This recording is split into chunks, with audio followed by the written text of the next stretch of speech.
We have progressed beyond the era in which Africans could be manipulated by a small number of individuals, by a small number of governments or ruling systems.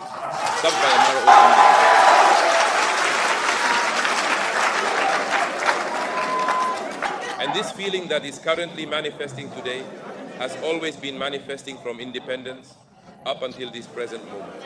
Each generation has had its share of activists carrying the same discourse, disapproving of the intentionally one-sided and destructive nature of Africa's relationships with the rest of the world, especially with Europe.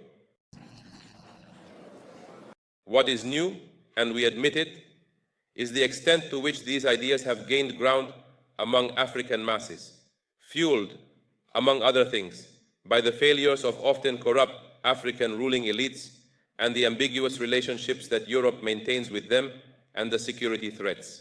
The emergence of new cooperation opportunities, but obviously the multiplier effect of social networks. In the present day, Africa, the majority of its elites, its youth, its diaspora, and its masses have experienced significant transformations. Has the West understood it sufficiently, or is it still stuck in a Fokkerian version of its relations with Africa? With France, for example, I am not unaware that we, our political movement, when I say France, I am referring to those who are currently governing France. I am referring to President Macron and the regime implemented in the tenure. We are not talking about the French people with whom we have no issue and with whom we are connected by a long and rich history. And I am not referring to all French political elites, nor civil society. That is acceptable. The text discusses the current ruling elite.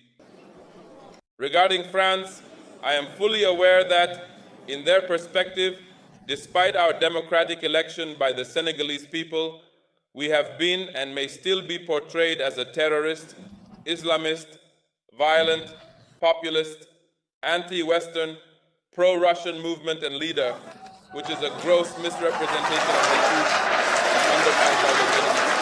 I'm not talking about you. You're sharing this evening with us.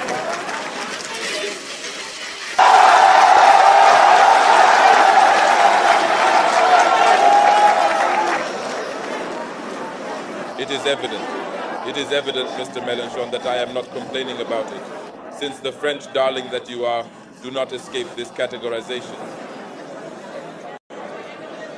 The reality of the situation is that a considerable number of European leaders, notably the French, were uneasy with our political discourse advocating for national sovereignty, and their objective was to obstruct its advancement and limit its influence.